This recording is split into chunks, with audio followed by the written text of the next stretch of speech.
किसी भी कोने में चले जाए, किसी भी गली व कूचे में चले जाए, खा शहर हो या देहात, गांव हो या कस्बा, आपको हर जगह 26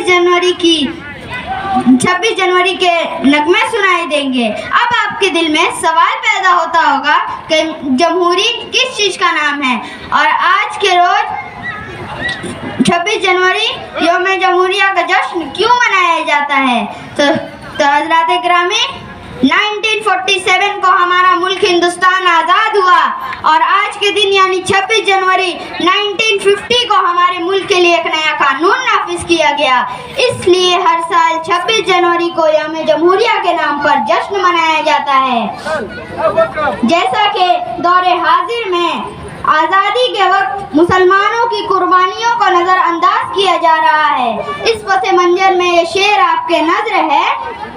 वफादारी वतन से हो यही इस्लाम कहता है, वफादारी वतन से हो यही इस्लाम कहता है। हम अपने दिल के हर गोशे में हिंदुस्तान रखते हैं, हम अपने दिल के हर गोशे में हिंदुस्तान रखते हैं। ये आज़ादी हमें यूं ही नहीं मिली बल्कि इसके लिए तकरीबन 200 साल का वक्त लगा और हमारे बुजुर्गों ने अपनी जान की बाजी लगाई, तब जाकर आज हम एक आज़ाद हिंदुस्तान में आज़ादी के साथ रह रहे हैं। इसलिए और आखिर में मैं अपनी बातों को इन 4 मिसरों के जरिए खत्म करता हूँ कि हजारों फूल से चेहरे झुलस के खाक हुए, हजारों फूल से चेहरे झुलस के खाक हुए, भरी बहार में इस तरह अपना बाग जला। मिली नहीं है हमें अर्ज़े पाक तोहफे में, मिली नहीं है हमें अर्ज़े पाक तोहफे में, जो लाखों दीप बुझे तो ये चिराग जला, जो लाखों दीप बुझे तो ये चिराग जला। अस्सलाम वालेकुम।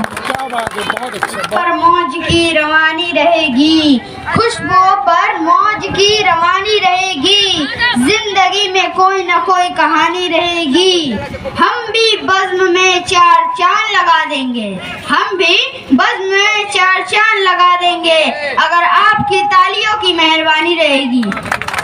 मोहतरम हजरात, मोअज़्ज़िज़ मेहमान और प्यारे दोस्तों, अस्सलाम वालेकुम। जैसा कि आप सभी देखिए, सबसे पहले एक वक्त था जब नौजवानों के रोल मॉडल हुआ करते थे फिल्म स्टार्स, क्रिकेटर्स हुआ करते थे, लेकिन आहिस्ता आहिस्ता ये समाज में एक सोच चेंज आ रहा है कि जितने भी नौजवान हैं सब किसी न किसी सामाजिक काम से जुड़ गए और डिफरेंट अलग अलग इलाके में नौजवान अपना गैर सियासी अदारा बना रहे हैं और NGOs बना रहे हैं और काम कर रहे हैं। तो आज ये इंडिया टुडे फाउंडेशन ने काजीपाड़ा में जो काम किया है, इससे पहले भी और भी ऑर्गेनाइजेशन है, सलाम इंडिया फाउंडेशन, ये सब लोग काम कर रहे हैं। तो ये एक अच्छा, किसी समाज के लिए एक अच्छा साइन है। और जितना ज़्यादा यूथ ग्रुप, कोई ज़रूरी नहीं है कि हम अदारे बनाएं, NGOs बनाएं, हाँ बनना तो बहुत अच्छी बात है। इसके अलावा हम अपने ग्रुप, यूथ ग्रुप के साथ भी काम कर सकते हैं और हमें अपने समाज में इम्प्रूवमेंट लाना चाहिए, एजुकेशन के ऊपर काम करना चाहिए, अपने स्पोर्ट्स पर काम करना चाहिए, प्राइमरी हेल्थ सेंटर पे काम करना चाहिए। और इम्तियाज़ भाई ने अपनी तकरीर में बहुत अच्छी बात कही कि सबसे पहले इम्पॉर्टेंट है कि हमें अपने नई नस्लों को बचाना होगा। हमारे जो नौजवान नशे के आदी हो रहे हैं, हमारे बच्चे क्लास 10 और 12 पढ़कर उनके पास ये सोच नहीं है कि वो आगे बढ़ेंगे कैसे।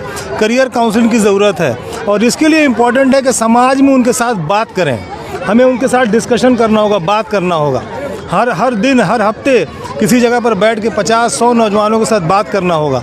इस तरह से इंशाअल्लाह ताला इंडिया टुडे फाउंडेशन जो आज काम कर रही है और जितने भी अदारे जो आज काम कर रहे हैं, और ये काम इस तरह से अगर कंसिस्टेंटली ये कंटिन्यूटी रही तो इंशाअल्लाह 1-2-4 वर्षों में किसी भी जगह जब आप सीरियस होकर रोज़ाना कुछ ना कुछ करेंगे, देखिएगा एक बड़ा बदलाव, इम्पैक्ट 1-2 साल के अंदर दिखने लगता है। मैं यही आप उनको तहे दिल से मुबारकबाद पेश करता हूँ और सोचता हूँ, और मेरा हमेशा मेरा साथ इनके साथ है। सपोर्ट की तो बात, सपोर्ट तो सिर्फ अल्लाह करता है, मदद तो सिर्फ अल्लाह की तरफ से आती है। हम लोग साथ मिल के काम करते हैं। शुक्रिया, थैंक यू। ये प्रोग्राम हम लोग का इंशाअल्लाह बहुत कामयाब रहा और आगे जो भी हमारे टीम मेंबरान हैं सब मिलकर नई सोच के साथ आगे बढ़े। बच्चों में एजुकेशन की काफ़ी कमी है। हम लोग के समाज में, हिंदुस्तान में एजुकेशन की कमी की वजह से ज़्यादा मतलब गलत तरीके से लोग जा रहे हैं, बच्चे जा रहे हैं। बच्चियां हमारी ठीक है बच्चे में एजुकेशन की काफ़ी कमी है, उसको ठीक करना है। हमारे सभी टीम मिल करके उसको इंशाल्लाह ठीक करेंगे और आगे हम लोग इसी मैटर पर काम करेंगे। क्या कहना चाहेंगे आज? देखिए, आज के दिन के सबसे खुशी का दिन है कि इतने अच्छे दिन में आज इंडिया फाउंडेशन एक काम करने जा रही है, जिसके लिए हम लोग पूरे उनका हौसला अफजाई करते हैं और जिस जगह भी ज़रूरत मेरी पड़ेगा हम उसको देने के लिए साथ हैं। सबसे बड़ी बात ये चीज़ है जो तालीम के मुतालिक बहुत देर तक से काफ़ी देर से बात हो रही थी, इम्तियाज़ भाई, हमारे मामून साहब और तमाम लोग बोल रहे थे, तालीम आज के दिन में हिंदुस्तान में 43% मुस्लिम समाज अभी जाहिल है। आज भी 43% मुस्लिम समाज और जाहिल है, जो लिए कि आपका क्या हालात है। आज के दिन में तमाम मुस्लिम नौजवान जो लड़के हैं वो टोटल 2.7% ही ग्रेजुएट है। क्या सही है ना?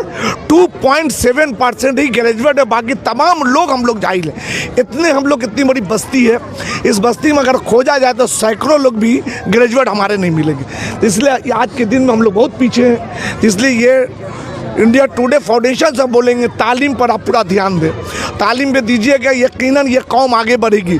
जिस कौम को ख़त्म करना है तो उसकी तालीम छीन ली जाएगी। ये जो मैदान है, ये मैदान नशा का एक अड्डा बना हुआ था, लेकिन इसी बस्ती में और ये हम लोग मिल के आज इस मैदान को इस तरह से बनाए जिसका रौनक आप लोग आगे बढ़ा दिए आज। इसलिए मुझे बहुत खुशी हो रही है आप लोग से, और इंडिया फाउंडेशन को हम हमेशा साथ देने के लिए तैयार हैं। जब भी किसी चीज़ की ज़रूरत है हम उनके साथ हैं। देखिए, सबसे पहली चीज़ ये है कि एनजीओ जो बनाया गया है, इसका जो मकसद है कि सबसे पहले हम लोग को तालीम की तरफ ध्यान देना है। हमारे यहाँ बच्चे ग्रेजुएट भी हो जाते हैं, मगर उनको ये मालूम नहीं कि हमको आगे क्या करना है। कंपटीशन की तैयारी नहीं है, गवर्नमेंट जॉब में नहीं है। जब तक हम गवर्नमेंट जॉब में नहीं जाएंगे हम स्ट्रांग नहीं होंगे। हमारे कौम को गवर्नमेंट जॉब में जाना होगा। उसके लिए हम लोगों को यहाँ पर एक मतलब लोगों को समझाना पड़ेगा कि तुम कंपटीशन में की तैयारी करो, रेलवे में जाओ, गवर्नमेंट में जॉब में जाओ। मगर क्या होता है, ग्रेजुएट हो गए कारोबार में लग जाते हैं। जब तक हम जॉब में नहीं जाएंगे हम आगे नहीं बढ़ेंगे। और लड़कियों की तादाद ज़्यादा, जो सब लोग कह रहे हैं इस चीज़ को, लड़कों की तादाद बहुत कम है। 8-9 होता है, लड़के जॉब में लग जाते हैं, कई बार को काम शुरू कर देते हैं। तो हम लोग को एक महल्ले में एरिया वाइज, जो अभी मामून साहब ने कहा कि 1 साल 2 साल में बदलाव आएगा, बदलाव तुरंत नज़र नहीं आता, वक्त लगता है। 2 साल 3 साल 5 साल का मुद्दत लगेगा, मगर एक वक्त ऐसा आएगा कि इस एरिया से लोग तालीम याफ्ता बनकर निकलेंगे। तो यही मेरा ये है कि लोग तालीम की तरफ इसको आगे बढ़ाएं इस ऑर्गेनाइजेशन को। पहली बात ये है कि हम मुबारकबाद पेश करते हैं इस ऑर्गेनाइजेशन को, और उन्होंने जो अपना जो टारगेट किया है, हमें उम्मीद है कि ये जो उनके अंदर जो जज्बा हमने देखा है वो टारगेट वो फिलअप करेंगे। और हमारे आइकॉन मामून अख्तर साहब ने जो मशवरे दिए हैं, हम उसकी पूरी तायद करते हैं कि माशरा एक दिन में नहीं बदलता, ये इकबाल आते आते आता है। तो कोशिश लेकिन जारी रखनी होगी हमें। और एक बात बहुत अच्छी कहा एक साहब ने कि तालीम के साथ साथ हमको नौकरियां लेना होगा। जब तक हम गवर्नमेंट जॉब में नहीं जाएंगे, माशरे के अंदर में बहुत ज़बरदस्त तरक्की नहीं आएगी। ये बिल्कुल सही है, इसमें कोई दो राय नहीं है। और किसी न किसी तरीके से हमें सरकारी नौकरी में न जाने के लिए मुख्तलिफ तरीके इख्तियार किए जाते हैं।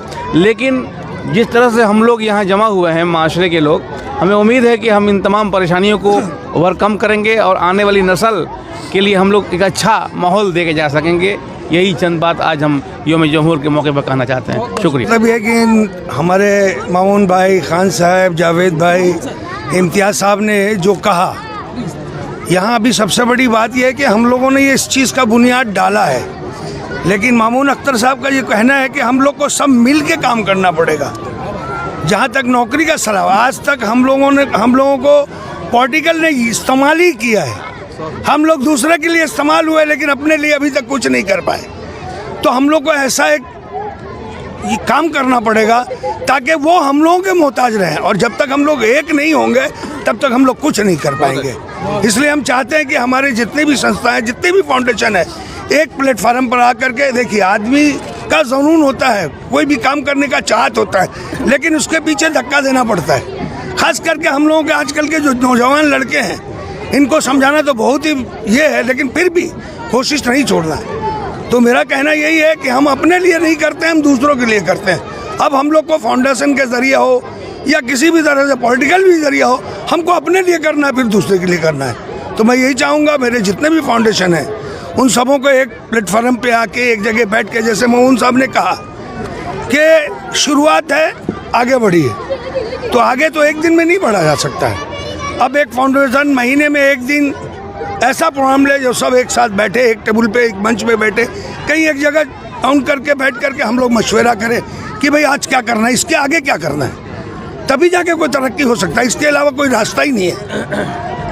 यही कह के मैं अपना ख़त्म करता। इन्होंने जो अपनी शुरुआत किया था एक छोटे से कमरे से किया था, एक मेरे ख्याल में 50-60 स्क्वायर फीट का कमरा, जिसके ऊपर जाने के लिए एक ऐसी सीढ़ी थी जिस पर चढ़ना मुश्किल था। लेकिन आज उन्होंने जो एक तालीमी नेटवर्क तैयार किया पूरे बंगाल में, मैं समझता हूं कि इनसे सीखना चाहिए लोगों को कि कितनी मेहनत से इन्होंने आज ये जगह हासिल किया है। हमको लगता है कि आज के दिन के लिए सबसे इंस्पिरेशनल पर्सन जनाब मामून साहब है। हम सबों को जो है मामून साहब और हम लोग शुरुआत पॉलिटिकल से भी हम लोगों का रब्ता कायम हुआ। 98 में समाजवादी पार्टी से मामून अख्तर भी थे। देखिए आदमी क्या बोलता है, कहाँ पे बैठता आदमी, कहाँ पे किसको गिराता है। कॉमनल तो ही है। आज हम लोग इस मुकाम पे होते, लेकिन कॉमनल की वजह से आज हम लोग लेकिन इनके अंदर ये खूबी थी, ताकत थी कि इन्होंने अपने आप को ऊपर उठाया। तो मेरे कहने का चाहने से सब कुछ होगा, नहीं चाहने से कुछ नहीं। मेहनत किया। हम लोग कहते हैं ना पॉलिटिक्स में, पॉलिटिक्स बुरी चीज़ नहीं है। अगर कहा जाए कि दुनिया का politics is the best way of social work, अगर सोशल वर्क करने का सबसे अच्छा जरिया सिर्फ ही पॉलिटिक्स है। पॉलिटिक्स में क्यों लोग जाते हैं? इसलिए जाते हैं कि लोग हम अपने इलाके में बदलाव ला सकें। हम पावर में आएंगे तो समाज में चेंज ला सकते हैं, तो पॉलिटिक्स में आना चाहिए। लेकिन कभी कभी लगता है कि शायद कुछ लोग मुझे लगा कि शायद हम इसलिए बने नहीं हैं। तो भाई हर आदमी अपने तरीके से काम करता है। तो आज के नौजवानों को अभी इम्पॉर्टेंट ये है कि हम लोग अपना सोशल मूवमेंट, समाजी तहरीक को बहुत मजबूत बनाना है। जिस दिन समाजी तहरीक मजबूत बनेगी, पॉलिटिकल लोग आपके पास खुद आएंगे, इस तरह बदलाव आएगा। Thank you. पहली बात तो ये है कि मैं आज बहुत तहे दिल से मैं बहुत खुश हूँ और मैं बहुत बधाई देना चाहता हूँ जावेद भाई को, इनके तमाम टीम को, नकीब है, इरफान है, राशिद भाई हैं, सारे लोग हैं, जितने सारे लोग हैं, तमाम टीम को मैं बधाई देना चाहता हूँ कि इन्होंने इस तरीके से इस प्रोग्राम को एहतिकाद किया है और बहुत ही अच्छा। देखिए कुछ ऐसी बातें, कुछ लफ्ज़ में कहूँगा बहुत मुख्तसर वक्त में, कि आप देखें कि बहुत सारे लोग खास के हमारे माशरे में अगर आप देखेंगे तो बहुत सारी चीज़ों में कंपटीशन होती है। फॉर एग्जांपल अगर आप देखें कि अगर हमारे कुर्बानी होती है तो आपने खस्सी खरीदता है तो उसमें कंपटीशन करते हैं, या फिर अरे फलाना वो घर बनाया तो हम ये घर लेंगे, हम ये गाड़ी ले रहे हैं तो हम ये गाड़ी। तो कहना का मतलब ये है कि अगर आपको कंपटीशन करें तो सामाजिक काम में कंपटीशन करें, आप हमारे माशरे के लिए काम करने के लिए कंपटीशन करें। और सबसे अहम बात मैं ये कहना चाहूँगा कि सभी लोग आज जो यहाँ पर जुड़े हैं हमें बहुत अच्छा लग रहा है। जैसे कि अगर टीचर्स जुड़े हैं, एडवोकेट जुड़े हैं, हेड मास्टर जुड़े हैं, सोशल वर्कर जुड़े हैं, पॉलिटिशियन जुड़े हैं और सभी डॉक्टर्स जुड़े हैं। जितने सारे लोग जुड़ के ये जो काम कर रहे हैं बहुत ही अच्छा। और कोई कहीं हमारा ज़रूरत रहेगा तो शाना बशाना सलाम इंडिया फाउंडेशन सरफराज खान साथ में खड़ा है। और जैसे कि हमारा मान लीजिए कुछ एक्सपीरियंस है, उनका कुछ पॉलिटिकल पावर है, इनका कुछ सपोर्ट है बेसिकली, या मैन सपोर्ट है, तो सारे तरीके से सपोर्ट अगर एक तरीके से हम लोग मिल कर कुछ काम करते हैं तो समाज के लिए बहुत अच्छी काम होगी। और जिस तरीके से आज इन्होंने प्रोग्राम रखा है हमारे रिपब्लिक डे पे, तो बहुत ही अच्छा रहा। काफ़ी सारे अंडर प्रिविलेज जो बच्चे हैं, बच्चे लोगों के लिए इन्होंने बहुत सारे किट क्राफ्ट्स इन्होंने प्रोवाइड किया है। साथ साथ में शायद इनका जावेद साहब सामने हैं थोड़ा, तो इनका भी प्लानिंग ऐसा ही है कुछ कि वो एजुकेशन के ऊपर में और हेल्थ के ऊपर में काम करना चाहते हैं, जैसा कि हम लोग भी कर रहे हैं। और इंशाल्लाह इसके बाद जो भी कुछ ऐसा प्रोग्राम होगा तो हम लोग इंशाल्लाह कुछ मिलकर कुछ बड़ा प्रोग्राम करेंगे और कंसिस्टेंसी वाला प्रोग्राम करेंगे जो हमेशा के लिए प्रोग्राम हो। और इंशाल्लाह ये हावड़ा एक वक्त में पहचाने जाएगा हम लोगों के नाम के, हमारे फाउंडेशन सभी दोनों भाई के नाम से पहचाना जाएगा। और इंशाल्लाह इस चीज़ को हम सिर्फ हावड़ा तक नहीं, पूरे मगरबी बंगाल तक लेकर आएंगे। बहुत बहुत शुक्रिया।